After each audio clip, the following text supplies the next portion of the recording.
Edward Braun, el director y la escena. Capítulo 11. Los años de formación de Brecht. Más de una vez, la crítica ha señalado que el legado de más importancia de Piscator como director ha sido en el campo de la escritura dramática, mientras que las lecciones de Brecht, el dramaturgo moderno más grande de Alemania, han sido absorbidas profundamente por directores, diseñadores y actores. Por una parte, esto se debe al hecho de que durante los últimos 50 años del siglo pasado se realizó una función de los roles de autor y director, siendo Brecht el ejemplo más perfecto de esta fusión. Por otra parte, esta ramificación se explica debido a que ambos, Brecht y Piscator, motivados por la búsqueda de un teatro que reflejara la realidad en su conjunto, necesitaban dominar todos los recursos involucrados en la dirección escénica. En los años que van de 1900 a 22, cuando su primera obra fue representada, hasta su muerte en 1956, Brecht aprovechó toda oportunidad que se le presentó para participar en la producción de sus obras. De estas dirigió personalmente unas 20, trabajando a menudo en colaboración con otros. Hacia fines de 1921,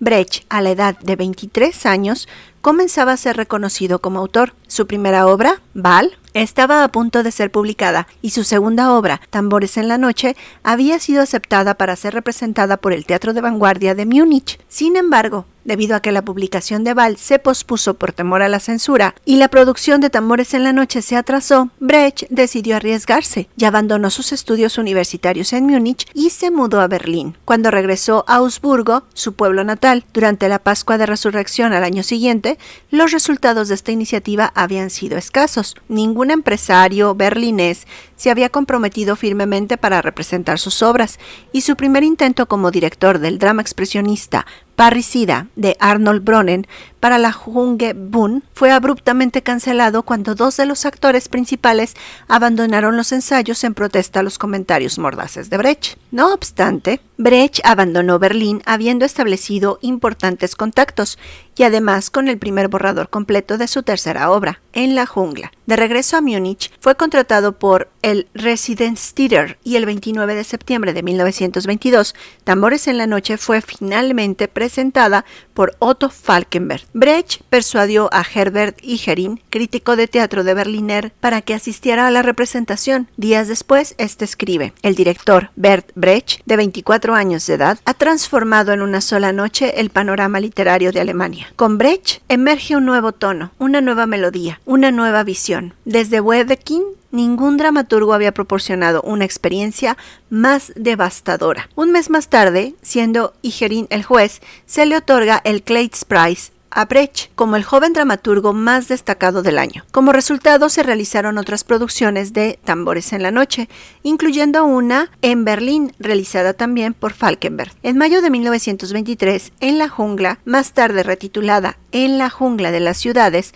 fue llevada a la escena por Erich Engel, con diseños de Caspar Neer, un amigo de la infancia de Brecht y que sería su constante colaborador. A pesar de que los críticos admiraron la actuación, poco comprendieron de esta obra, una de las más enigmáticas de Brecht, y su tarea crítica se vio entorpecida por la interrupción constante de la representación por los miembros del recién formado partido nazi. Después de 6 noches, la obra tuvo que ser cancelada y el dramaturgo fue despedido. Sin embargo, para entonces, Brecht ya era conocido y había sido nombrado miembro del equipo dramático y directivo del Kammerspiel, inmediatamente después del estreno de Tambores en la noche. Dentro de un corto lapso de tiempo, su presencia se hizo sentir, como lo recuerda Arnold Brönnen. Incluso antes de que sus obras hubieran sido llevadas a la escena, ya se había transformado en el terror de los directores mediocres y el horror absoluto de los empresarios. Brecht adjudicaba la distribución de cada papel desde el principal hasta el más secundario. Luchaba con una tenacidad implacable por el actor y la actriz que él tenía en mente al escribir la escena. En un comienzo se pensó que la primera producción de Brecht debería ser una obra de Shakespeare, probablemente Macbeth. Sin embargo, Brecht se opuso, argumentando que una obra menos conocida sería una elección más segura para su primera puesta en escena, y propuso la tragedia de Eduardo II, de Marlowe. Se acordó que Brecht la adaptaría en colaboración con su amigo y patrocinador, quien también trabajaba como dramaturgo para la compañía y que dominaba el inglés. Además de la posible atracción del tema homosexual de la obra, el cual ya había surgido en Bal y en la jungla, Brecht estaba interesado por su forma no rigurosamente estructurada, de cambios rápidos y por su acción y temple discontinuos. 30 años más tarde recordaba: queríamos hacer posible una producción que rompiera con la tradición shakespeariana común en los teatros alemanes, con ese monumental y pesado estilo tan amado por los filistinos de la clase media. La adaptación abarcó una buena parte del año 1923 y al final no contenía más que un sexto de los versos originales de Marlowe. La nueva versión, titulada La vida de Eduardo II de Inglaterra, tenía cambios más rápidos y además se sacrificó gran parte de la retórica sensual de Marlowe a cambio de un modo de expresión más abrupto, de ritmos de lenguaje espasmódicos e irregulares. A su vez, introdujo cierto número de procedimientos dramáticos que más tarde llegarían a constituir los rasgos típicos del estilo de Brecht, particularmente la balada callejera sardónica interpolada o moritat y los títulos anunciando fechas, lugares y contenidos de la escena siguiente. El trabajo de adaptación de Brecht de ninguna manera estaba concluido al comenzar los ensayos en enero de 1924. Bernhard Reich, el director artístico del Kammerspiel, escribió lo siguiente: los ensayos dirigidos por Brecht tomaron un camino curioso. A Brecht, como director, le gustaba uno de los actores, ergo, debía lucírsele en una situación privilegiada. Brecht, como autor, sacaba de su bolsillo un trozo de papel y escribía nuevas partes para el actor. El director descubrió que las intenciones del autor no podían ser implementadas escénicamente. A la mañana siguiente, el escritor había cambiado las partes y traía las más adecuadas.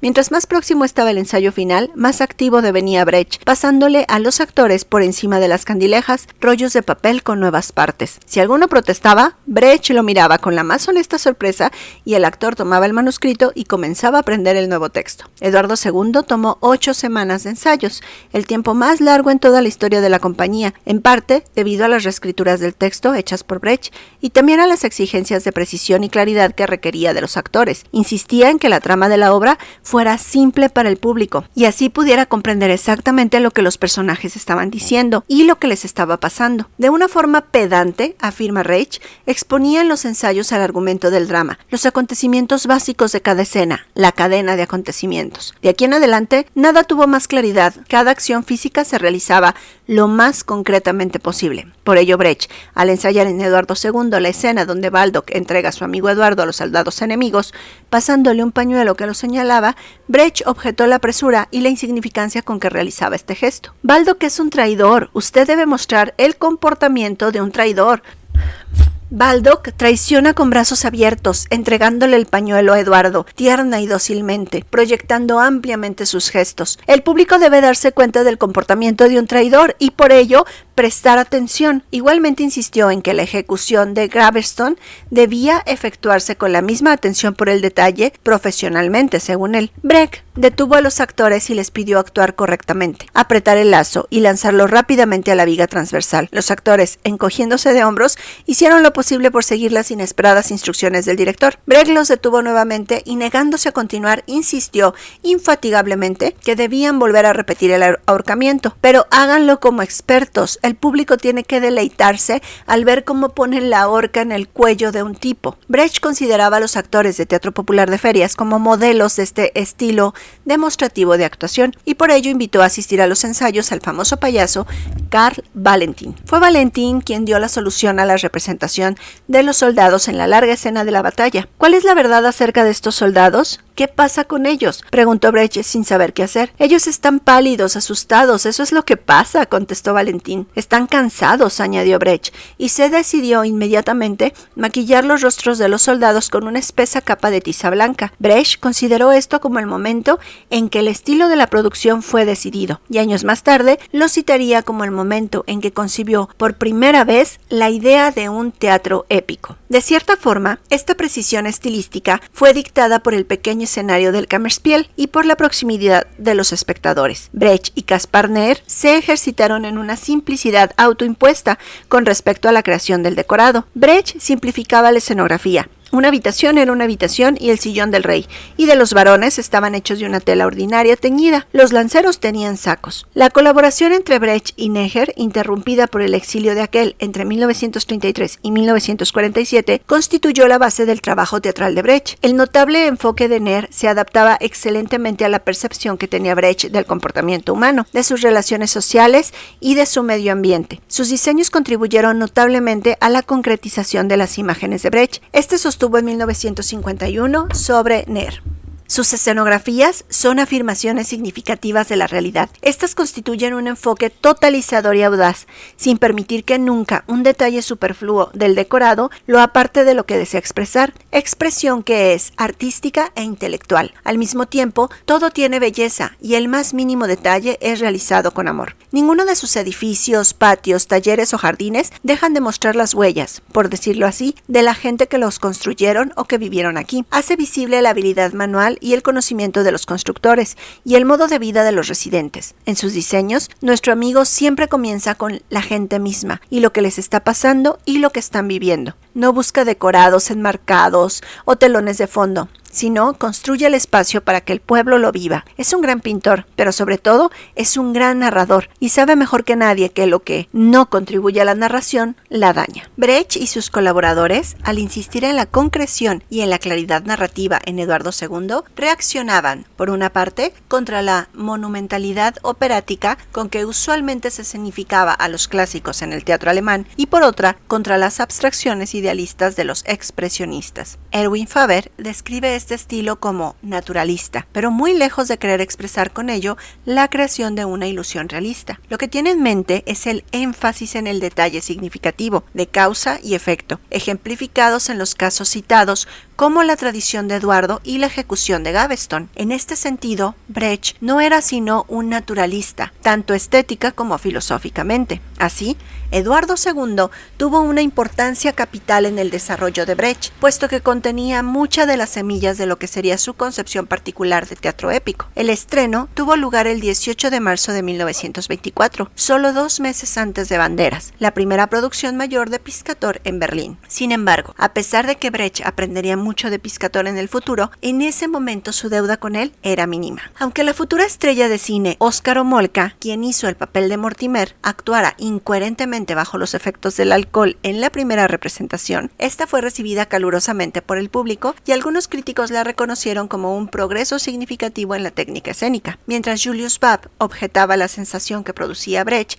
el anunciador de la feria de entretenciones, con su invisible puntero parado a un costado del escenario, Igerin lo felicitaba por su capacidad de responder al público de la calle, de los campos de deporte, de las carreras de ciclismo, de los campeonatos de boxeo, y por tratar la historia como un medio de comunicación humana, como una balada o una cantinela. En 1948, recordando este evento, Higerin sostuvo: con esto, Higerin no intentaba pasar por sabio una vez ocurrido el evento. 2 años antes de que Brecht llevara a escena Eduardo II, este había escrito en su diario: hay un error artístico común que espero haber evitado en Bal y en La Jungla, intentar absorber al público. Instintivamente he guardado mi distancia y me he asegurado de que la realización escénica de mis efectos poéticos y filosóficos se mantuvieran dentro de ciertos límites. El aislamiento espléndido del espectador se conserva intacto. Esto no es suaque agitur. El público no es embaucado con una invitación a sentir conmiseración, a identificarse con el héroe y a forjar una figura significativa e indiscutible mientras se mira él mismo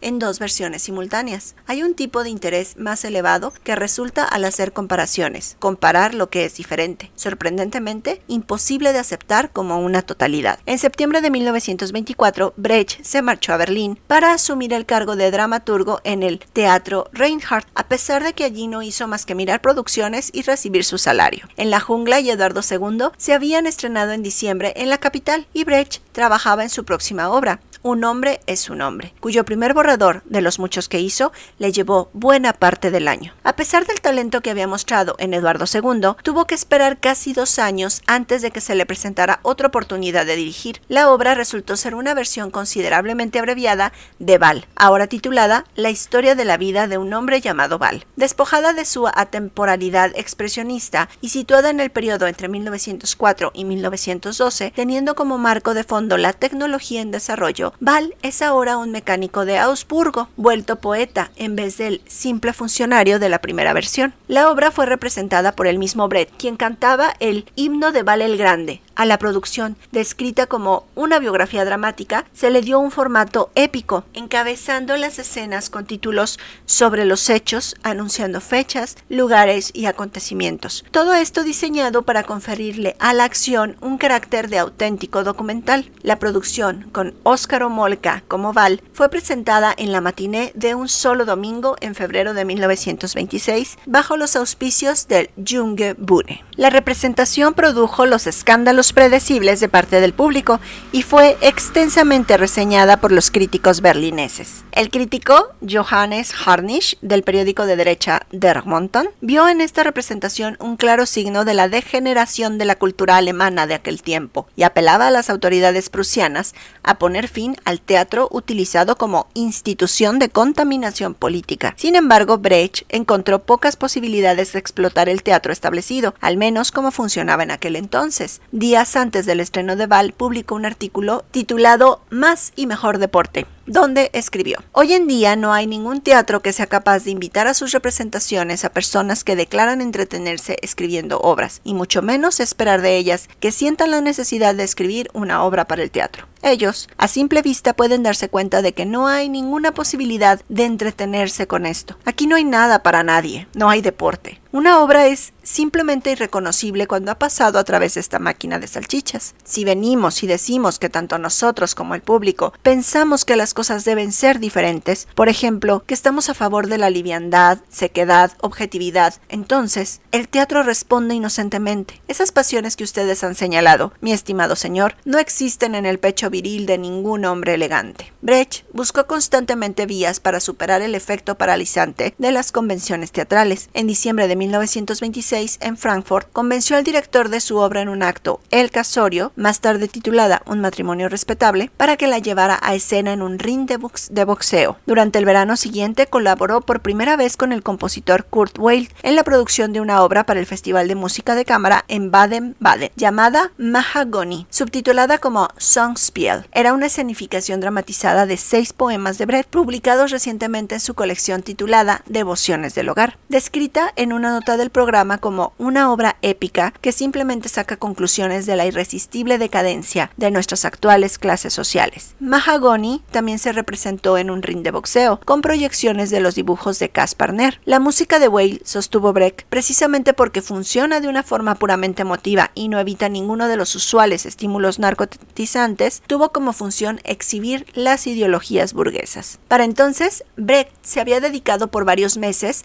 al estudio sistemático del marxismo. Su colaboradora, Elisabeth Hauptmann, afirma que esto se debió a la necesidad de elucidar el funcionamiento de la bolsa mientras trabajaba en una obra llamada Joe P. Fleischhacker de Chicago. La obra nunca se terminó, pero las investigaciones de Brecht lo condujeron a darse cuenta de que el único medio adecuado para la elucidación del complejo funcionamiento de la sociedad capitalista era el teatro épico, el cual en ese entonces formuló como el actuar de memoria citando gestos y actitudes. La inferencia de esto es que los actores narran una historia con un conocimiento previo de su desenlace y se valen de personajes para ilustrar la narración más que para vivir sus papeles. Como hemos podido observar, Brecht recorrió un largo camino para llegar a este estilo, con el cual había dado intuitivamente en su obra Eduardo II. Pero en aquel entonces no tenía una base política. Para 1927 había tenido la oportunidad de observar la obra de Piscator y explorar las posibilidades encontradas en producciones tales como Revue Roter Rummel, Trotz alledem y Stromfold. En el otoño de 1927, Brecht se sumó al colectivo dramático de Piscator y trabajó en las adaptaciones de Rasputín y también en la reescritura de Conjuncture de Lania. De este modo, por casi un año tuvo la oportunidad de asimilar directamente los métodos de Piscator. El grado de influencia que tuvo Piscator en el desarrollo del teatro épico brechtiano ha sido discutido por diversos críticos en los últimos años, y numerosas referencias en los escritos de Brecht testimonian la gran influencia de Piscator. No obstante, hay diferencias fundamentales entre estos dos hombres,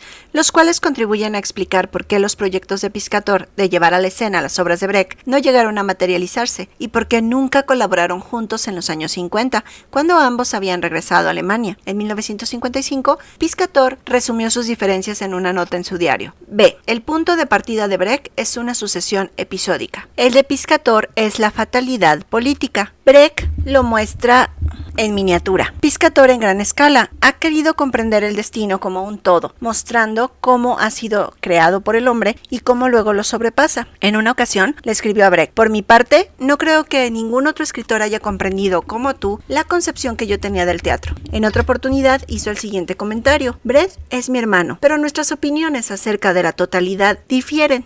Brecht revela detalles significativos de la vida humana, mientras yo intento entregar un cuadro sinóptico de la política en su totalidad. En cierto sentido, usted puede decir que su madre Coraje es una figura eterna. Yo habría tratado de representarla de una forma más histórica, mostrando la guerra de los 30 años. A pesar de que Brecht reconocía a Piscator como el precursor del teatro político y respetaba profundamente sus credenciales comunistas, no estaba convencido de que la mecanización de la escena realizada por el Piscator Boone fuera el medio correcto para revolucionar el teatro. Su objeción consistía en que el teatro de Piscator esencialmente continuaba siendo un teatro antirrevolucionario, puesto que era pasivo y reproductivo. Todas las innovaciones técnicas de Piscator solo crearon una atmósfera activa, sin lograr exhibir a personajes individuales en el proceso de cambio. Lo que se necesitaba, según él, eran nuevos principios de construcción dramática y un nuevo acercamiento con respecto a la actuación. Desde su punto de vista, Piscator tenía un interés relativamente pequeño en el actor,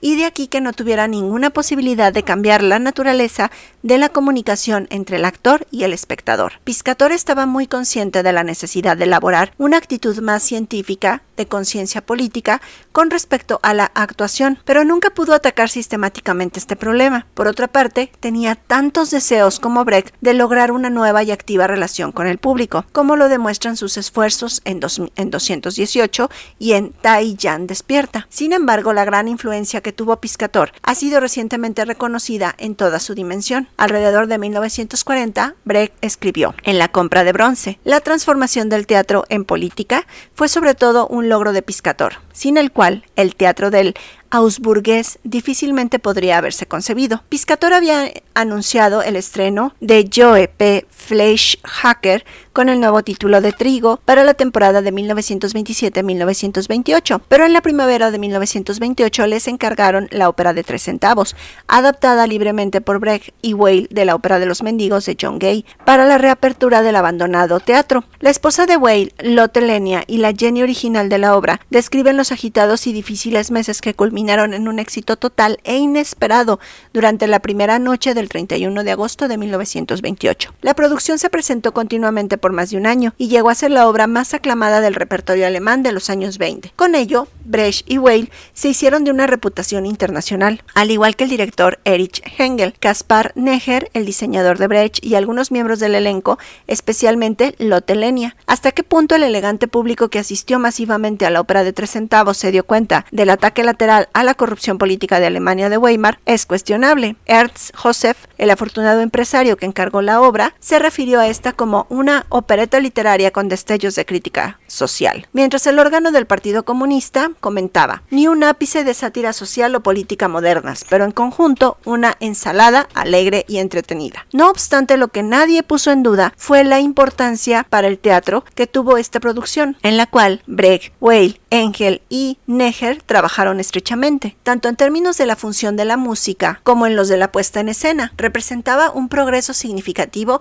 en la dirección que más tarde Brecht llamaría la alienación o distanciamiento de la audiencia con respecto a la acción, distanciamiento que Brecht ya buscaba en sus primeros años en Múnich. A pesar de que en términos de estructura dramática la ópera de 3 centavos es una de las que más se acerca a la obra bien hecha de todas las que escribió Brecht, y Weil concibieron las canciones como medio para interrumpir y comentar la narración. En 1931, Brecht escribe en sus notas a la ópera de 3 centavos: no hay nada más repugnante que un actor pretenda no darse cuenta de que ha abandonado el nivel del lenguaje cotidiano y ha comenzado a cantar. Los 3 niveles, lenguaje cotidiano, lenguaje elevado y el canto, deben representar una intensificación del lenguaje cotidiano o reemplazar las palabras cuando éstas no puedan ser expresadas debido a un exceso de sentido. El actor no solo debe cantar, sino mostrar también a un hombre cantando. Con respecto a la melodía, no debe seguirla ciegamente. Existe una especie de hablar contra la música, lo cual puede tener un gran efecto. cuyo resultado es una sobriedad obstinada e incorruptible, la cual es independiente de la música y del ritmo. La separación de la música de todos los demás elementos de la obra fue enfatizada en la producción. La pequeña orquesta fue instalada visiblemente en el escenario. Para cantar las canciones se introdujo un cambio de luz especial. La orquesta estaba iluminada. Los títulos de los diferentes números se proyectaban en telones en el fondo. Por ejemplo, la canción sobre el insuficiente esfuerzo humano o una corta canción le permite confesar a la señorita Polly Peasham a sus espantados padres que se ha casado con el asesino Maghat.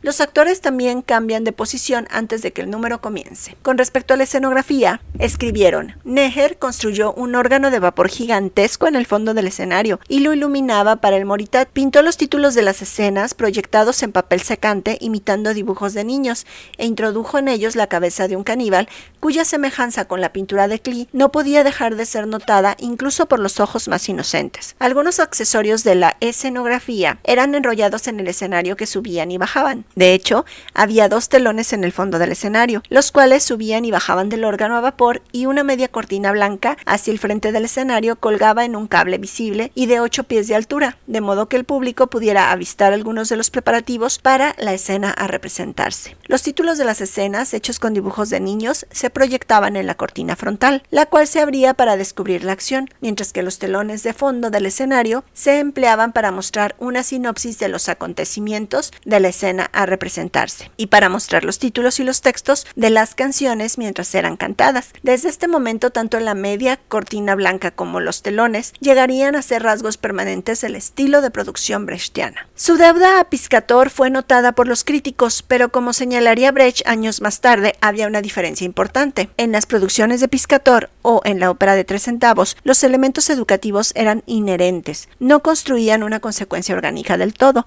sino que entraban en contradicción con este. La ópera de 3 centavos posee una doble naturaleza: instrucción y entretención. Se confrontan abiertamente. En Piscator se confrontaba al actor y la maquinaria. El éxito económico de la ópera de 3 centavos le permitió a Brecht continuar sus estudios sobre marxismo de una forma más intensa y sistemática. En consecuencia, tuvo más contacto con trabajadores, dirigentes sindicales y con miembros del Partido Comunista. Al igual que Piscator, se daba cuenta de que el rápido y creciente poder de la extrema derecha pedía un tipo de drama que fuera políticamente útil. Esta necesidad se le presentó manifiestamente el Día del Trabajo en 1929, cuando vio a la policía dispararle a una demostración de obreros prohibida, matando a 25 e hiriendo gravemente a 30. A diferencia de Piscator y su colectivo, cuya gira en 1929 con la obra de Credé 218 en favor del aborto constituyó una efectiva reversión del estilo agitprop, Brecht respondió desarrollando el Lehrstück o pieza didáctica, la cual, según él, era más significativa para los que participaban en la representación que para los espectadores, un arte del productor y no un arte para el consumidor. Con esto no se pretendía afirmar que las obras didácticas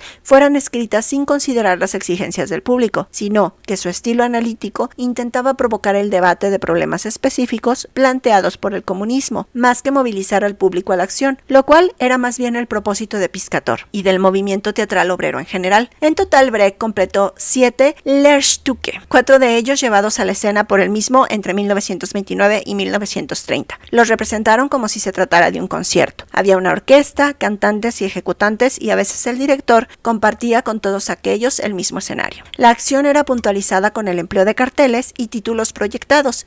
Estas obras fueron concebidas especialmente para ser representadas por colegiales. Sin embargo, las medidas tomadas fueron representadas en diciembre de 1930, con los conciertos integrantes del Gran Coro de los Trabajadores de Berlín y los actores principales de Brecht: Helen Weigel, su esposa desde 1929, Alexander Garnach, Ernst Busch y un tenor de la Ópera del Estado de Berlín. Fueron los 4 solistas. La partitura era de Hans Eisler, un conocido compositor comunista con quien Brecht colaboraba por primera vez, cuya colaboración sería el comienzo de una larga asociación. Según John Willett, Eisler fue la persona ideal para el estilo que Brecht comenzaba a desarrollar. Este no poseía en absoluto la nostalgia débil y barata que acecha una buena parte de la obra de Weil. Se trata de un compositor incluso mucho más talentoso que este y en una gran medida un erudito, que empleaba su talento como Brecht para hacer las cosas simples y claras. Al igual que Brecht, se valía de modelos eclesiásticos, el coral luterano y populares, canciones folclóricas, baladas populares y jazz. Y con estos modelos no producían de manera alguna imitaciones o arreglos, sino que se trataba de algo enteramente original. A muchos de los camaradas del partido que vieron las medidas tomadas no les gustó la obra. El órgano de la Liga de Escritores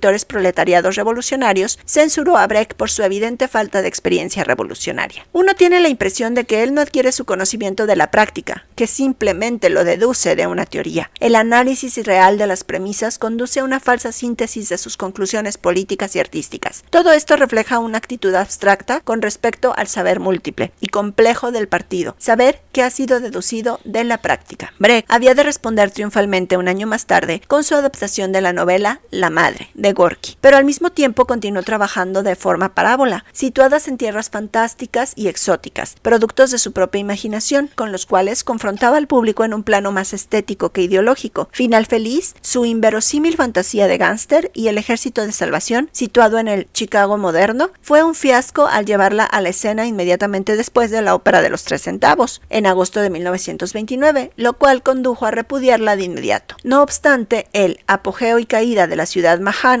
también escrita en colaboración con Kurt Weill y con una escenografía no menos exótica, situada en un próspero pueblo del lejano oeste, tuvo un éxito inmenso, al menos si se le juzga por la reacción que provocó su estreno en Leipzig y en las representaciones siguientes en los teatros de provincia. Brecht, consciente del inocente entretenimiento procurado por la ópera de 3 centavos al empresario Aufrich de Berlín, estaba determinado a enfatizar las implicaciones de Mahagony. Así, en el punto culminante de la obra, cuando el héroe es condenado a la silla eléctrica por el crimen de no tener suficiente dinero, las inscripciones proyectadas decían: ejecución de Jimmy Gallagher. Quizá muchos de ustedes van a sorprenderse de lo que van a ver, pero señores y señoras, pregúntense lo siguiente: ¿habría pagado yo las deudas de Jimmy Gallagher? ¿Las pagarían ustedes? ¿Están seguros? Brecht concibió Mahagony como una declaración pragmática de su noción del teatro épico, ahora refinada a partir de sus primeras experiencias con el Lehrstück. Brecht intentó demostrar en una larga serie de notas añadida al texto publicado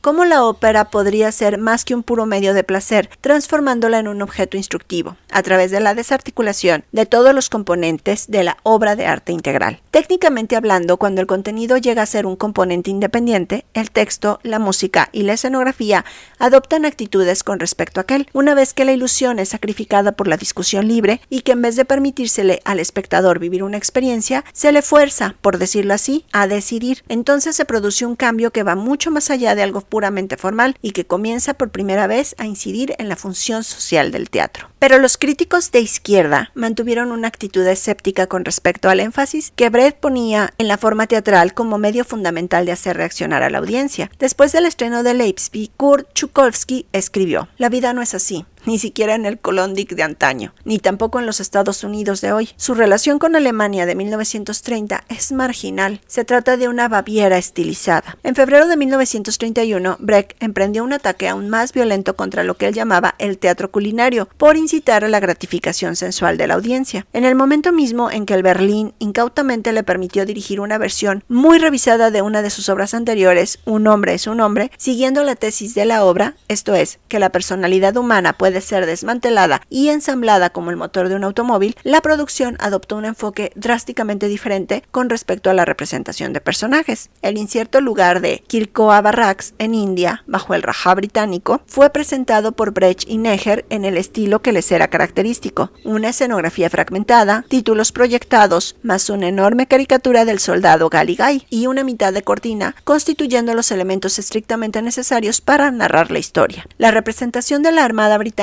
fue particularmente diferente. El dramaturgo soviético Sergei Tretiakov, de visita en ese momento, sostuvo: a través del escenario se paseaban a grandes zancadas unos soldados inmensos colgados de una cuerda. Para que no se cayeran de los zancos ocultos en sus pantalones, llevaban rifles colgando y túnicas untadas con cal, sangre y excrementos. De hecho, solo 2 de los soldados tenían zancos. El tercero había sido masivamente rellenado, mientras Helen Weigel, en el papel de Beckbock, propietaria de la cantina, el joven Peter Lorre como Galigai y los demás tenían un tamaño normal. Lo que particularmente intrigó y exasperó a la audiencia y a los críticos fue la forma de expresarse de Lorre. Con el propósito de comunicar los conflictos y contradicciones en el carácter de Galigay, Brecht lo hizo hablar con interrupciones y desarticuladamente, enfatizando al extremo algunas frases y reteniendo otras. Brecht explicó a sus críticos, poco después de la representación, que el objetivo era hacer resaltar el sentido adyacente o gestus de cada fragmento del comportamiento de Galigay. Este concepto de gestus llegó a ser un elemento central en la práctica teatral brechtiana. Según la definición de John Willett, se trata al mismo tiempo de un gesto y de una esencia, de una actitud y de un juicio, un aspecto de la relación entre dos personas, estudiado individualmente, reducido a lo esencial y expresado física o verbalmente. Excluye lo psicológico, lo subconsciente, lo metafísico, a no ser que estos puedan comunicarse de una forma concreta. Esto es muy semejante al estilo de actuación que había desarrollado Meyerhold, el sistema biomecánico de entrenamiento. Pero aunque la compañía de Meyerhold había actuado en Berlín en 1930, no hay ninguna razón especial para presumir una influencia directa en Brecht, puesto que la idea de gestus es un desarrollo lógico de su trabajo precedente. Willett llama la atención por su afinidad en el conductismo, la doctrina que propone que las teorías psicológicas deberían basarse en los datos externos observables de las acciones humanas sin referencia a los productos de introspección. Es aquí donde encontramos el vínculo lógico con Meyerhold, puesto que el conductismo es una de las fuentes reconocidas de la biomecánica. El fracaso de un hombre es un hombre,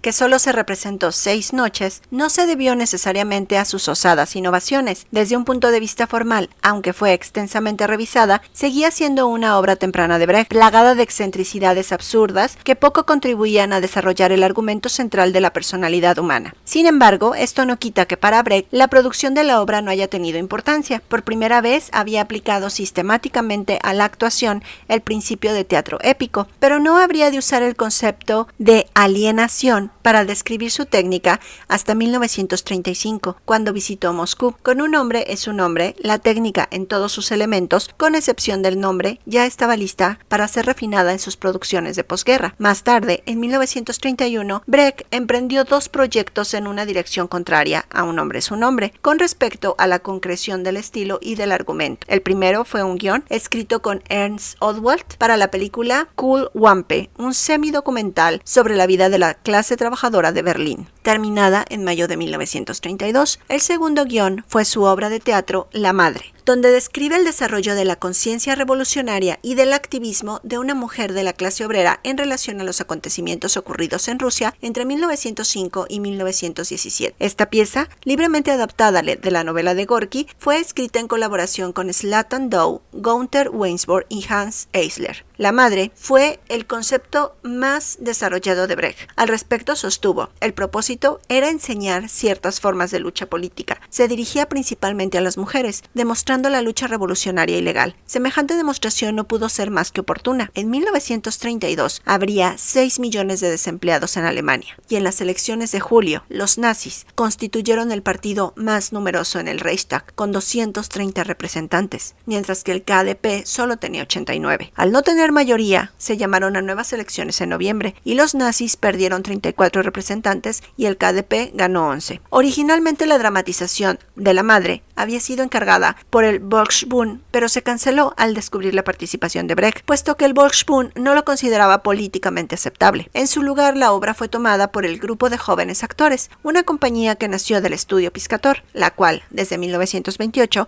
había llevado a la escena una serie de obras de izquierda polémicas. Los 27 actores del reparto de La Madre incluían profesionales notables como Elena Weigel, con el papel de Pelagea Blasova, y Ernst Brosch como Pavel Blasov, pero la mayoría eran jóvenes aficionados. La obra se estrenó bajo los auspicios del Junge Volksbund el 17 de enero de 1932, con motivo del 13º aniversario del asesinato de Rosa Luxemburgo. 5 días antes de la representación, la obra había sido estrenada en el Wagner Theater ante una audiencia de sindicalistas y fue extensamente modificada como resultado de los comentarios de estos. A pesar de que Ernio Burri fue nombrado director, se trató de una empresa colectiva que contó con la participación de Brecht, Hans Eisler y Caspar Nier. La presentación de La Madre en el centro de Berlín se debió particularmente al apoyo inesperado de Aufrich, el empresario de la ópera de 3 centavos, pero después de unas 30 representaciones, la producción fue trasladada a salas en el distrito obrero de Moabit. Caspar Nair diseñó la escenografía de la siguiente manera. Se construyó una cabina de tela blanca extendida en marcos de metal con una media cortina en el frente. El amoblado era mínimo y puramente funcional. Los lugares eran indicados con pequeños carteles suspendidos. Detrás del área de actuación se colgó un telón para la proyección de citas, la mayoría de Lenin, y algunas fotografías que permanecieron durante todas las escenas,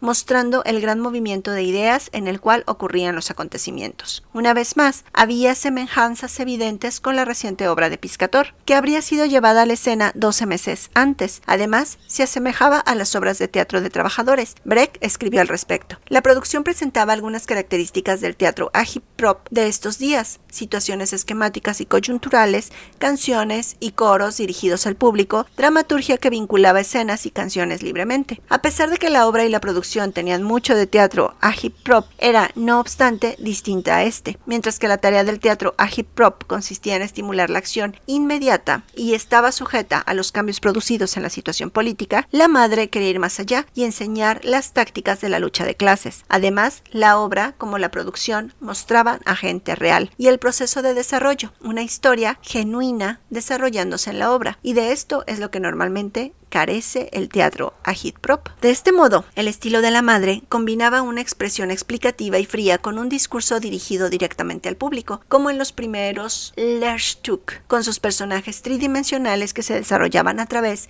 de la acción episódica de la acción. Al mismo tiempo, se hizo hincapié en que los personajes fueran tipos universales, para que pudieran ser directamente relevantes con respecto a la experiencia personal del público. Por esto, no se hizo ningún intento para rusificarlos, y su indumentaria expresaba solamente su posición social. Igualmente, lo típico se enfatizaba a través del uso de agrupamientos simples de personajes. Ya no hubo más grupos casuales, como si fueran o no forzados, sostuvo Brecht. El escenario ya no refleja más que el desorden natural de las cosas. Se apunta a lo opuesto del desorden natural, al orden natural, y de este orden es determinado desde un punto de vista histórico-social. El actor, añade, necesita hacerse observador, situado entre el espectador y el acontecimiento. Un ejemplo de esto es la primera escena donde Vlasova le muestra al público su incapacidad de alimentar y, en consecuencia, la creciente distancia entre ellos. En la primera escena, la actriz adopta una actitud característica y particular en el centro del escenario y dice sus frases como si hablara en tercera persona. Así, no solo evitaba decir Vlasova, la madre, mientras decía sus frases,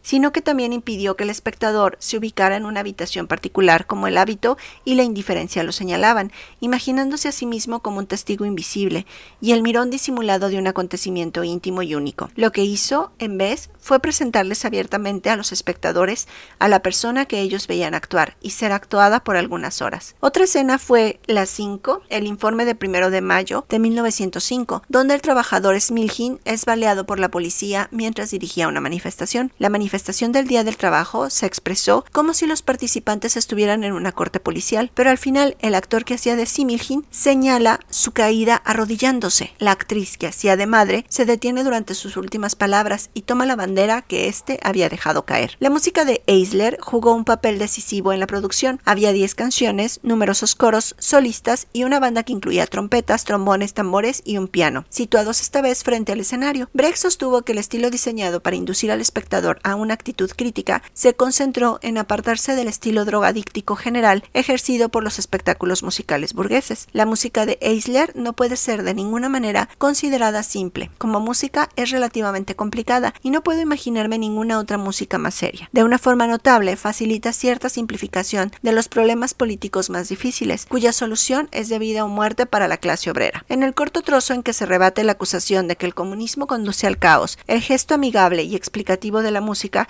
prevalece como si fuera la voz de la razón. El trozo, el elogio del conocimiento, que vincula el problema del aprender con el del ascenso de la clase obrera al poder, es penetrado por la música con un un gesto heroico y sin embargo posee una alegría natural. Igualmente, el coro final, elogio de la dialéctica, que fácilmente puede conducir el efecto puramente emocional de la canción de triunfo, fue mantenida en el terreno racional por la música. Es un error frecuente y recurrente suponer que este tipo épico de producción abandona todo efecto emocional. En efecto, las emociones se clarifican aquí, iluminando su procedencia y evitando embriagar a la gente. Las autoridades hicieron numerosos intentos por impedir la producción. Originalmente se había planeado proyectar un documental de la Revolución de Octubre al concluir el discurso de Vlasova, pero esto fue prohibido por el censor. Más tarde, cuando llevaron la producción al distrito de Moabit, la policía primero se valió de los reglamentos contra incendios como pretexto para cancelarla y luego alegó que no había una demanda suficiente de público para la representación, a pesar de que la sala se usaba desde hacía poco para espectáculos teatrales y que ahora para la madre estaba llena. Pese a todo esto, la representación se dio sin escenografía, accesorios o vestuario, y así todo, la policía declaró que incluso el uso de la cortina era ilegal. Al final, los actores se sentaron en un semicírculo en el escenario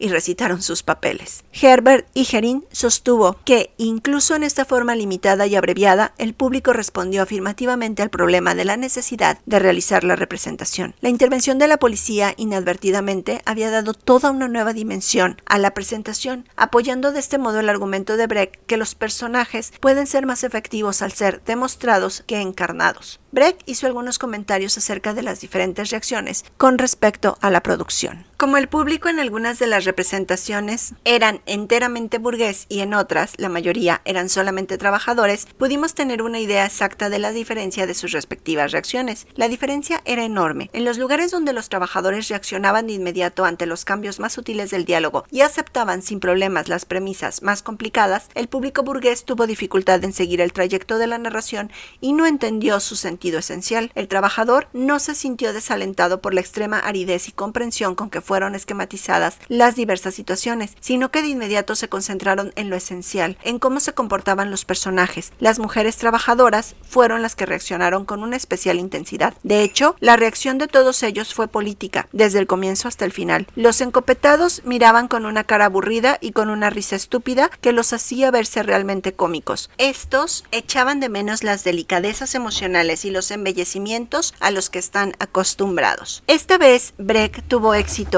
y logró la aprobación de la izquierda, aunque algunos críticos todavía tenían reservas acerca de su interpretación de los acontecimientos ocurridos en Rusia. El periódico Die Rote Fahne anunció: "Este es un nuevo Brecht. Ha escapado del desierto del negocio teatral burgués. Lucha por la clase trabajadora revolucionaria, pero aún no ha roto todas las esposas que lo amarran a su pasado, pero las romperá. Debe hacerlo y pronto". En poco menos de un año, Brecht se vio literalmente obligado a romper estas amarras. El 30 de enero de 1933, Hitler fue nombrado canciller. El 27 de febrero, los nazis quemaron los edificios del Reichstag y en 24 horas el Partido Comunista fue declarado ilegal. Ese mismo día, Brecht, que estaba en el hospital recuperándose de una operación, huyó a Praga con su esposa y su hijo. La Madre fue la última producción que Brecht realizaría en Berlín durante los próximos 17 años. El exilio de Brecht lo llevó a Escandinavia, a la Unión Soviética, a los Estados Unidos y finalmente a Suiza. La única producción mayor durante todo este periodo fue la aclamada Vida de Galileo, realizada en colaboración con Charles Laughton en 1947 en Los Ángeles, y su adaptación de Antígona, realizada en Suiza al año siguiente.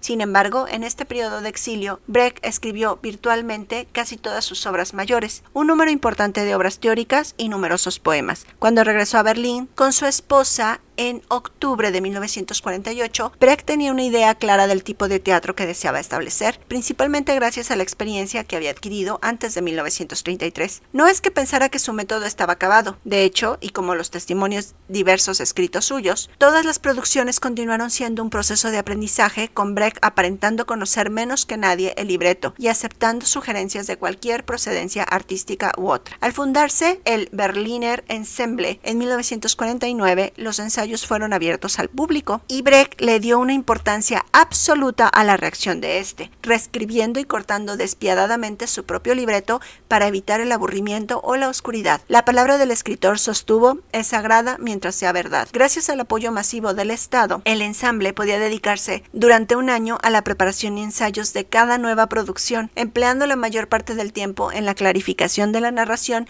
y en la elaboración de una acción concreta y verdadera, limpiando el escenario, como como ha dicho Carl Weaver, de mentiras dulces, que impiden que el hombre reconozca el mundo tal cual es. Con la producción suiza de Antígona en 1948, Brecht comenzó a documentar sus obras en los llamados cuadernos modelo, de los cuales algunos han sido publicados. Según él, el modelo solo se proponía servir como punto de partida, ofrecer una de las muchas soluciones posibles a la obra. No se proponen, sostuvo, paralizar la reflexión, sino provocarla, no para que sustituya a la creación artística, sino para que sea un estímulo. Desafortunadamente, desde su muerte en 1956, esta advertencia no ha impedido una gran cantidad de imitaciones aburridas de la ortodoxia brechtiana, de parte de directores completamente ignorantes de la diversión, que Brecht nunca dejó de requerir de sí mismo, de sus escenógrafos, músicos y actores, y a su vez incapaces de aplicar esta simple sentencia: las cosas se prueban en la práctica. En el próximo capítulo, el teatro de la crueldad de Artaud.